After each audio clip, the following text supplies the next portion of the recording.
जोड़े जाके उनके संपुष्ट हाँ, भगवान को एक आंख मांगी तो भगवान ने दोनों 10 दे दी। सिद्धि तक में भी है, संगीता बहन सिद्धि तक भी कर रहे हैं। हमारे सिद्धि तक वालों का टेस्ट खिला नजर नहीं रखते भाई। आज है कृष्ण अष्टमी। कृष्ण अष्टमी अपन है ना लखनऊ वगैरह, बस मैं 15-20 मिनट बोलूंगी, उसके बाद दर्शन और मीरा रोड के लक्ष्मणा निकालेंगे। अब सब शांत में बैठो और भावना सब होगा, ध्यान रखना। पर भावना बढ़ाए भावना, है ना, पर भावना बढ़ाए भावना। तो भावना को बढ़ाने वाली पर भावना भी सबको मिलेगी। और सब कृष्ण निमिला भगवान ने फरमाया था, कृष्णा तेरे आयुष्य कर्म का बंध हो चुका है। हमारा सिद्धांत 8 प्रकार के कर्मों को मानता है और वो 8 कर्मों में बहनों सब जने मेरे तरफ देखो, बिल्कुल इधर उधर देखना नहीं। आपको मेरे को सुनना है 20 मिनट और अब 20 मिनट तक इधर उधर नहीं देखोगे, सब मेरे तरफ देखो और सब मेरी बात को सुनो समझो। आज कृष्ण अष्टमी है। भगवान ने भी प्रभु ने कहा, कृष्णा तेरे आयुष कर्म का बंद हो गया। तो प्रभु मैं क्या करूं, करना क्या? आयुष कर्म का बंद हो गया, तेरी आत्मा यहाँ से जाएगी, सीधी तेरी आत्मा तीसरे पृथ्वी में जाकर के जन्म लेगी। भगवान तो अब मेरा कल्याण कैसे होगा? भगवान ने कहा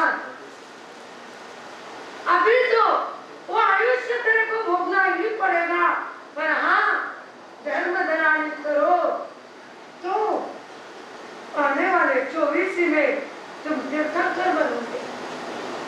ये बात किसने कही? निमिनाथ प्रभु ने श्री कृष्ण जी को कही।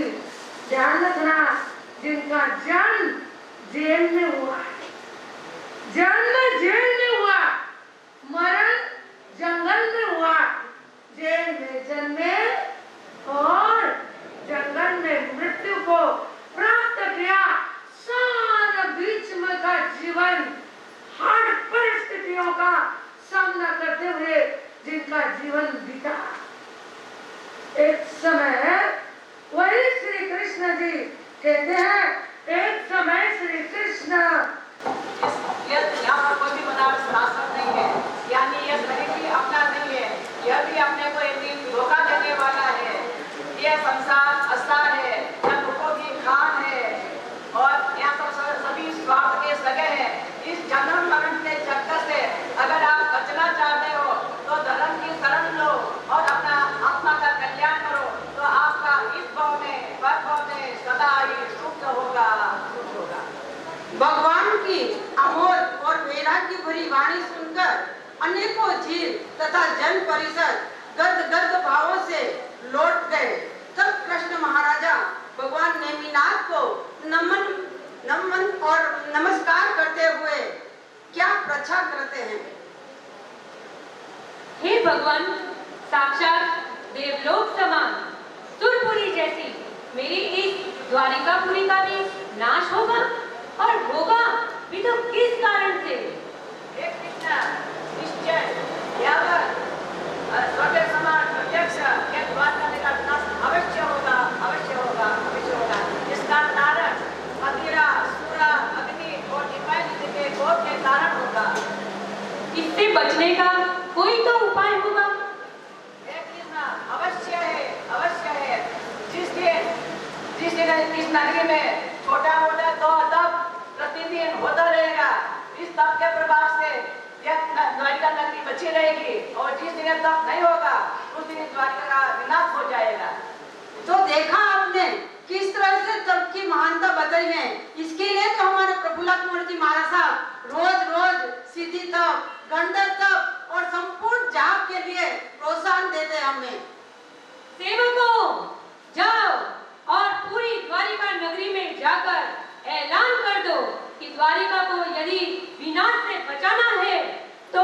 सभी को प्रतिदिन तप में जुड़ जाना है और द्वारिका तथा सभी प्रजाजनों के लिए मदिरा पान निषेध है।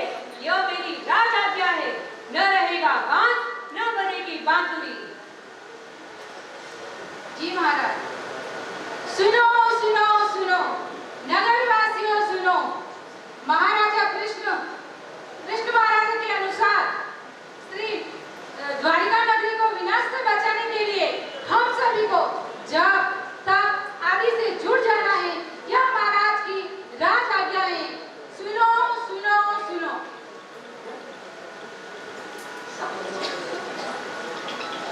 श्री कृष्ण दिग्मूढ़ और खीन होकर बैठ जाते हैं।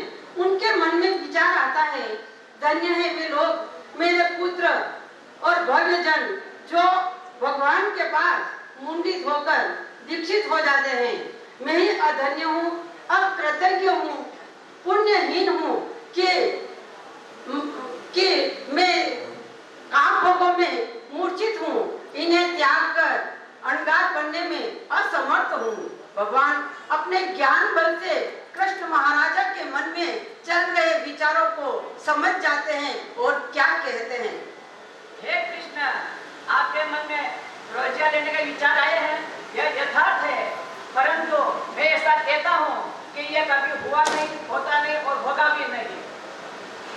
क्या कारण है इसका? हे वासुदेव, हे कृष्णा, हे देवानुप्रिय, इसका कारण यह है, चाहते हैं और वे अपनी संपत्ति को भी त्याग नहीं करते हैं, इसलिए वो दीक्षा नहीं ले सकते हैं।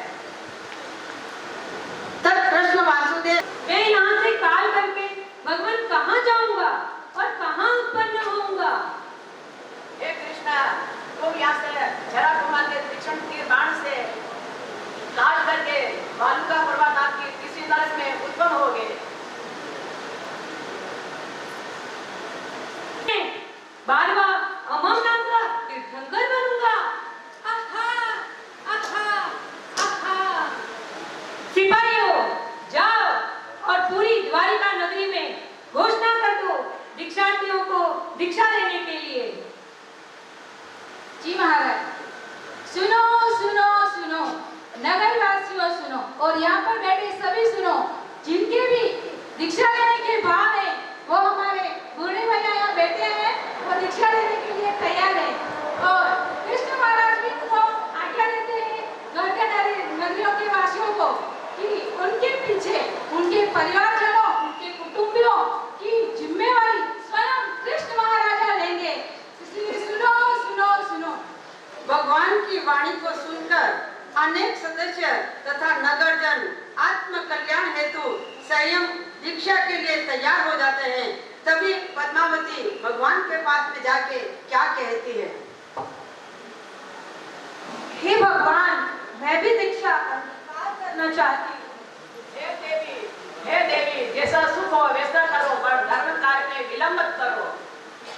मैं कृष्ण प्रभु से आज्ञा लेकर आती हूँ।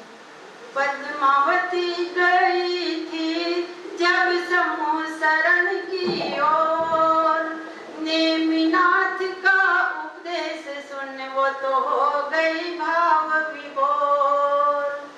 उपदेश सुन कर संयम के भाव जगे, पद्मावती कृष्ण महाराजा से आज्ञा है मांगे। हे देवानुप्रिय, मैं आपसे दीक्षा की आज्ञा लेना चाहती हूँ। नेमिनाथ प्रभु से मुंडित होकर मुझे दीक्षा ग्रहण करने की आज्ञा दीजिए।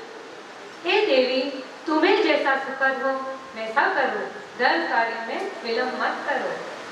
तभी श्री कृष्ण महाराजा पद्मावती को लेकर नेमिनाथ के पास आते हैं और नमस्कार करके क्या कहते हैं।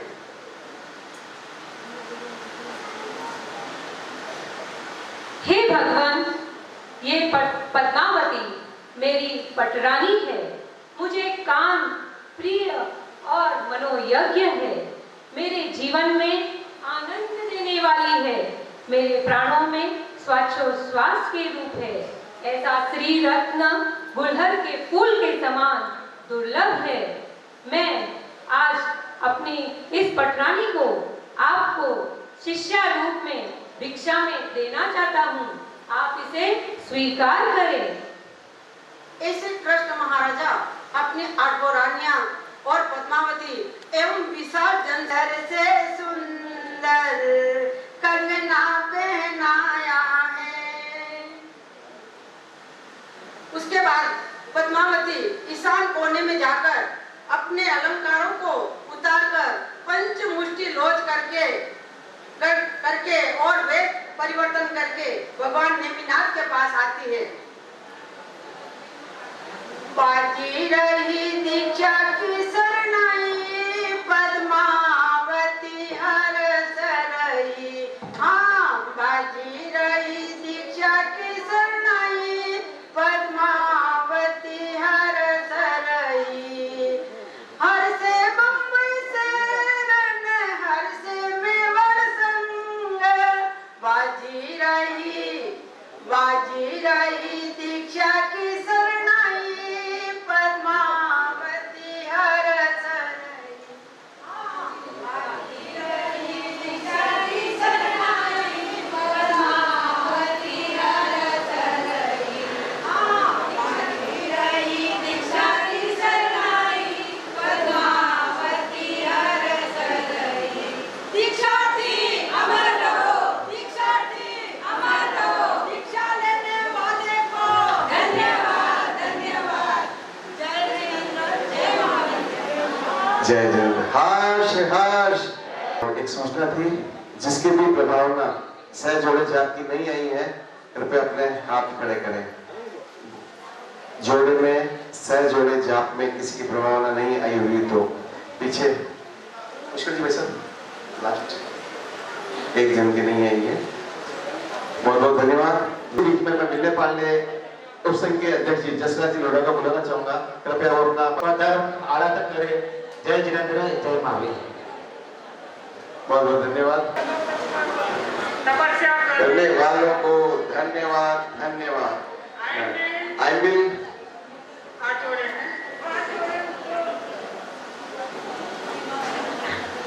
बस पुनः अनुमोदना प्रकट करते हैं और आपकी सुख सत्ता पूछते हैं। आप बोले थे अपने दोनों की आवाज, आप पाठ संभाल रहे हैं और मैं पोडियम। पर जब मैं एक गीत गाता हूँ तो शायद सब बोलते हैं मेरे को कि आवाज अच्छी नहीं है, तो मैं केवल एक वर्ड बोल के रुक जाता हूँ। तो फिर आगे संभाल लिया करें आप, जिसकी भी राग अच्छी है। तो बहुत बहुत धन्यवाद सभी को। हम वापस अपने लकी ड्रॉ की तरफ चलते हैं। तो पैसर मेरा रोड के अध्यक्ष करने वालों को